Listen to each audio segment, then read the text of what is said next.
noite. Eu queria aproveitar para saudar todos os irmãos que me ouvem com a bendita paz de nosso Senhor Jesus Cristo. É bom nós sermos de Jesus, termos paz com Jesus e termos a graça de Deus connosco. Eu nesta noite queria falar acerca de como prosperar em tempo de crise. Como prosperar em tempo de crise.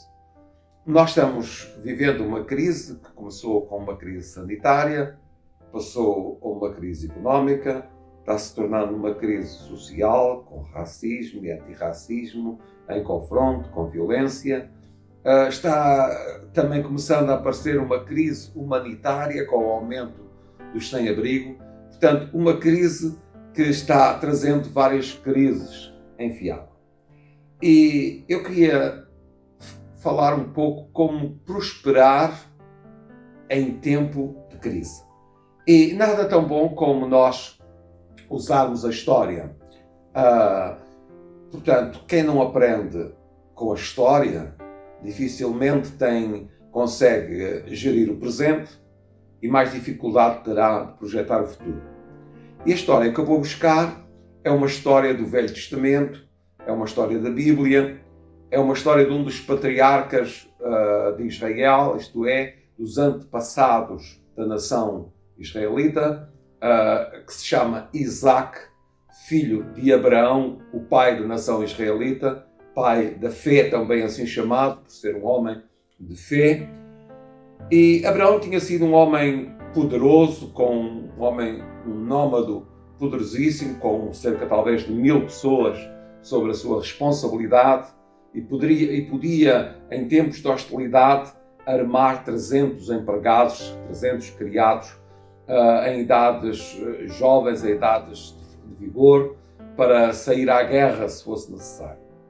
O seu filho Isaac seguiu as pisadas do pai, era um nómade também, e a Bíblia diz que num tempo de fome, e eu agora vou ler, como é que ele vai proceder num tempo de fome, num tempo de escassez, de fome, para uma pessoa que tinha um nómade com muitas pessoas sobre a sua responsabilidade.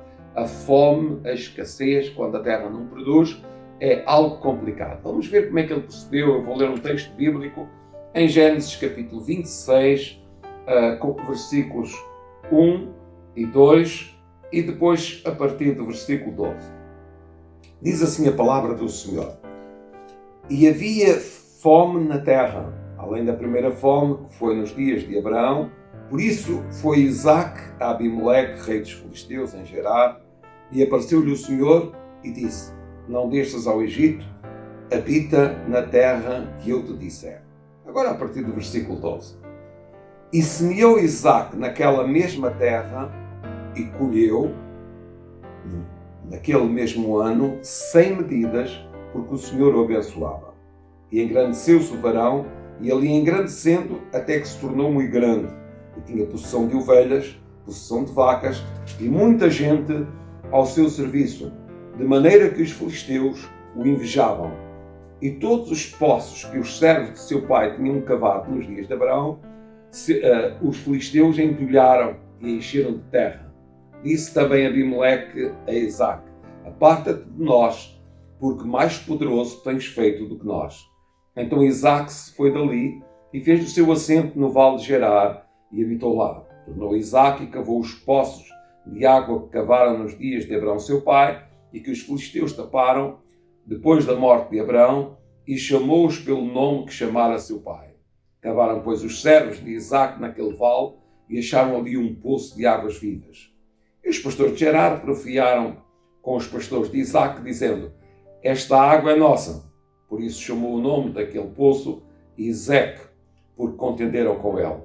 Então cavaram outro poço e também profiaram sobre ele, por isso chamou o seu nome Sitna. E partiu dali e cavou outro poço e não profiaram sobre ele, por isso chamou o nome Reobote. E disse: Porque agora nos alargou o Senhor e crescemos nesta terra. Depois subiu dali a Berseba e apareceu-lhe o Senhor naquela mesma noite e disse: Eu sou o Deus de Abraão teu pai. Não temas, porque eu sou contigo. Abençoar-te-ei, multiplicarei a tua semente, por amor de Abraão meu servo. Então edificou ali um altar, invocou o nome do Senhor e armou ali uma tenda, e os servos de Isaque cavaram ali um poço. E Abimeleque veio a ele de Gerar, com Osate, seu amigo, e ficou o príncipe do seu exército, e disse-lhe: Isaque, por que vieste a mim, pois que vós me aborreceis e me enviastes de vós? E eles disseram: havemos visto, na verdade, que o Senhor é contigo. Pelo que dissemos, haja agora juramento entre nós e entre ti, e façamos concerto contigo, que nos não faças mal, como nós não temos tocado, e como te fizemos somente bem, e deixamos-te ir em paz. Agora tu és o bendito do Senhor. Então lhes fez um banquete, e comeram e beberam. Levantaram-se de madrugada, e juraram um ao outro, e depois os despediu Isaque, e despediram-se dele em paz. E aconteceu naquele mesmo dia, que vieram os servos de Isaque, e anunciaram-lhe acerca do negócio do poço que tinham cavado, e disseram: temos achado água. E chamou-o Seba, por isso o nome daquela cidade se chama Berseba até ao dia de hoje. Daqui a palavra do Senhor. Neste texto nós temos a história então de Isaque, neste tempo de fome. Diz que ele veio um pouco para norte e ao ocidente, e veio para junto da cidade de Gerar, uma cidade dos filisteus, cujo rei se chamava Abimeleque, era uma cidade-estado devidamente organizada, e Isaque fez nos arredores desta cidade o seu acampamento para criar o seu gado, a semear terra e poder colher. Ao princípio, Abimeleque e as autoridades de Gerar receberam-no bem, e ele, diz a Bíblia, que semeou, e num tempo de fome, num tempo de dificuldade, diz que a terra produziu a 100%. Esta expressão 100 medidas quer dizer que cada medida deu 100, a 100%. E diz a Bíblia que foi assim porque Deus o abençoava. E diz que ele cresceu muitíssimo, tinha agora muito gado, muita gente ao seu serviço, tornou-se muito poderoso. E quando isto aconteceu, os filisteus o invejaram, tiveram inveja dele e começaram a tornar-se hostis. Taparam os poços que o seu pai tinha cavado, porque também tinha peregrinado lá, taparam os poços e depois disseram: olha, afasta-te de nós, vai-te embora, porque tu estás te tornando mais poderoso do que nós. Isto é, desta forma, a cresceres, dentro de pouco tempo, és um homem mais poderoso do que nós. E diz que Isaque se afastou para o vale de Gerar, um pouco mais para diante, e cavou um poço para o seu gado, para a sua agricultura, e vieram os pastores, vieram os homens de Gerar, de Abimeleque, e porfiaram com os homens de Isaque, dizendo: esse poço que eles cavaram, esse poço é nosso. Os outros cavaram o poço e agora o poço era deles. E Isaque não armou guerra, disse: dei-lhes o poço. E chegou mais à frente e cavou outro poço. E vieram outra vez os homens de Gerar, os homens de Abimeleque, e disseram: essa água é nossa. E voltaram a tirar o poço. A água era a razão para que os animais pudessem sobreviver, para que a terra pudesse produzir. Tirar os poços era tirar aquilo que era a fonte de rendimento. E mais uma vez ele cede o poço. E cavaram outro, voltaram a encontrar água, e diz que desta vez eles não porfiaram. Depois Isaque foi um pouco mais para cima e foi para a terra onde o seu pai também tinha estado, em Berseba, e habitou ali. E diz a Bíblia, quando ele chegou ali, o Senhor falou com ele levantou um altar ao Senhor, o adorou, levantou uma tenda para a família e também cavou um poço para poder semear, para poder dar de beber aos seus animais, etc. E com isto, nós podemos ver o seguinte: a razão da prosperidade, ou o segredo da prosperidade de Isaac, mesmo em tempo de crise, está na sabedoria que ele tinha em estabelecer as prioridades da sua vida. E eu queria falar agora de 5 prioridades de Isaac. 5 prioridades, a forma como ele estabelece as suas prioridades. E é esta forma de estabelecer prioridades que vem fazer dele, no tempo de crise, um homem poderoso e próspero. E a primeira prioridade para Isaac era Deus. A Bíblia diz que quando ele chegou a Berseba, a primeira coisa que ele fez foi edificar um altar ao Senhor e invocar o seu nome. Invocar ao Senhor.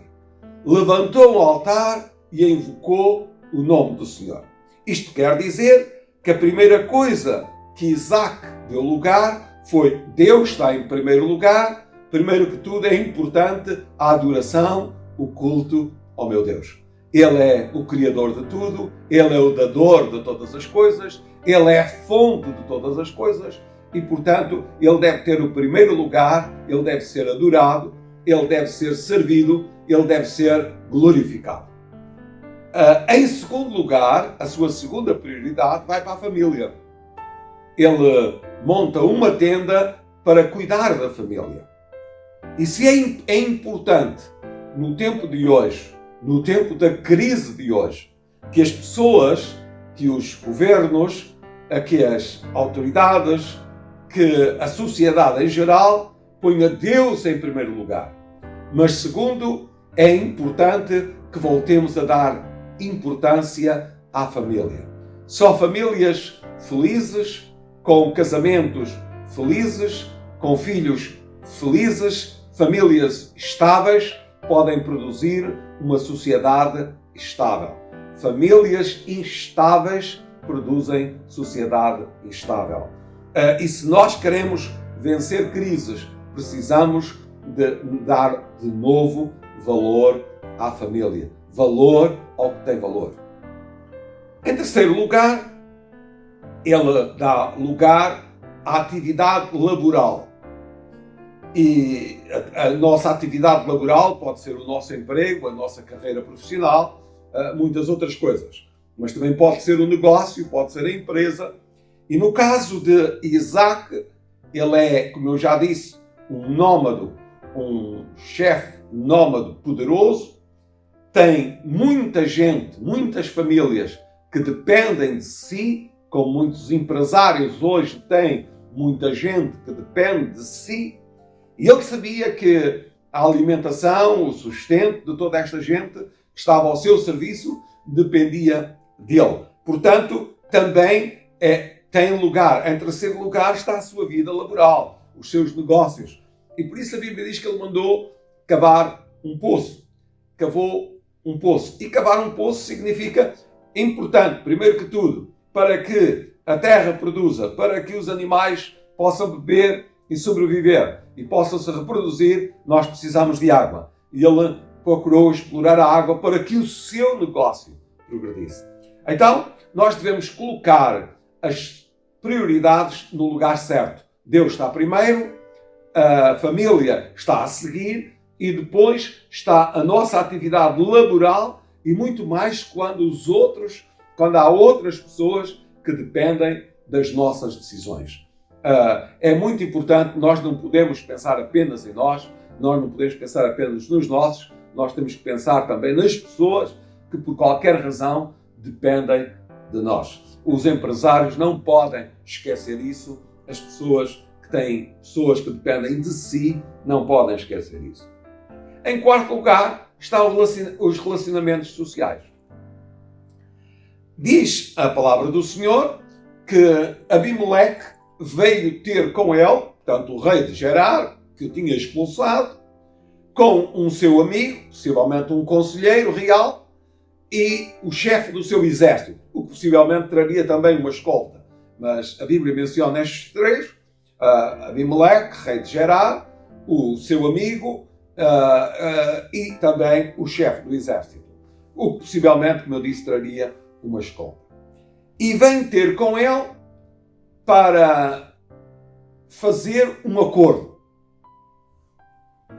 Note, eles disseram, bem, nós temos visto que Deus te tem abençoado, tu tens te tornado muito mais poderoso do que nós, e nós viemos aqui para que tu nos faças um juramento, um concerto connosco com um juramento, de que tu nunca nos farás mal, isto é, nunca usarás de vingança sobre nós, mas que nos farás bem como nós também só te fizemos bem. Há aqui umas palavras habilidosas, porque se é verdade que no princípio eles receberam bem, depois usaram de muita hostilidade, taparam poços, expulsaram-nos, depois perseguiram-nos, tirando cada poço que ele cavava, quer dizer, tornando a vida dificultosa, isto é, saquearam, roubaram, invejaram, tantas coisas mal, mas agora esquece lá tudo isso e faz-nos bem no futuro, porque és mais poderoso do que nós, porque Deus te abençoou, como nós também só te fizemos bem. E agora aqui a atitude de Isaac é muito importante, porque poderia não aceitar este tipo de acordo, tinha razões para dizer, vocês não foram assim tão bons, vocês foram mauzinhos comigo, mas Isaac, diz a palavra do Senhor, que ofereceu-lhes o almoço, ou melhor, fez-lhes um banquete para a comitiva. Note, eles comeram e beberam, isto é, pagou as contas, e depois aceitou o acordo com juramento, jurou, sim senhor, estejam descansados, não há vingança, não há retaliação, portanto, e despediu-os em paz. Este tipo de relacionamento social só pode ter depois de situações injustas sofridas. Quem coloca as coisas no lugar certo, as prioridades no lugar certo. A atitude de Isaac é uma atitude fantástica. É a atitude de pagar o mal com o bem. Até a mentira com a verdade e a justiça. A injustiça com a retidão e com o amor. Isto leva-nos para um princípio da Bíblia, que já lá vamos, que é a forma como nós devemos estar alinhados. A Bíblia ensina-nos que nós devemos estar alinhados com Deus, isto é, verticalmente, a nossa vida deve estar alinhada com Deus e a nossa vida deve estar alinhada com os homens. Quando Deus deu os mandamentos, eles vêm neste sentido. Quando perguntaram a Jesus Cristo, um doutor da lei, mestre, qual é, estavam experimentando para o tentar, qual é o primeiro mandamento da lei? Ele disse, o primeiro mandamento da lei é este: ouve, ó Israel, o Senhor teu Deus é o único Senhor. Amarás o Senhor teu Deus de todo o teu coração, de toda a tua alma e de todo o teu entendimento. E o segundo, semelhante a este, disse Jesus, é amarás o teu próximo como a ti mesmo. Isto é, destes dois depende toda a lei e os profetas. Então Jesus disse que toda a lei e os profetas, isto é, todo o Velho Testamento, estava dependente destas duas linhas.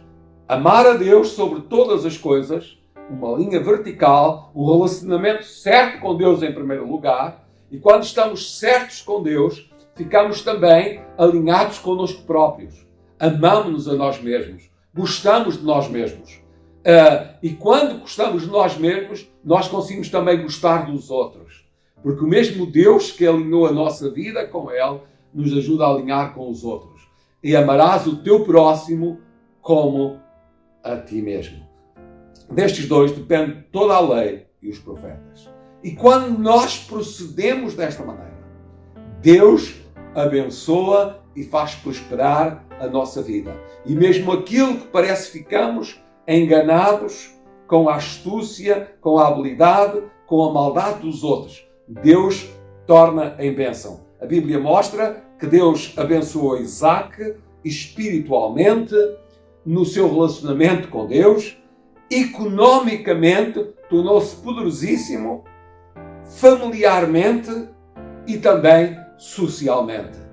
E nestes dias que vivemos hoje de crise, com todas as crises que eu disse no início, sanitária, depois económica, depois acaba por ser social, com movimentos em todo o mundo, racismo, antirracismo, tanta coisa a levantar-se depois, e agora também humanitária. Há só uma maneira de poder reverter isto: voltar a pôr as prioridades certas. Deus, a família, a nossa vida laboral, que tem a ver connosco quando trabalhamos para outros, tem a ver com os outros quando as pessoas dependem deles, para que todos possam estar bem. E depois também na atitude dos relacionamentos sociais com as outras pessoas. Podemos fazê-lo de forma correta e pagando, se for necessário, o mal com o bem. Procurando ter justo, fraterno, reto e misericordioso. E Deus vai recompensar a nossa vida, fazendo-a prosperar em todos os sentidos. É este o meu desejo. Tome direção na sua vida. Dê-lhe prioridade. Ponha Deus em primeiro lugar e Deus o irá abençoar. Deus o abençoe.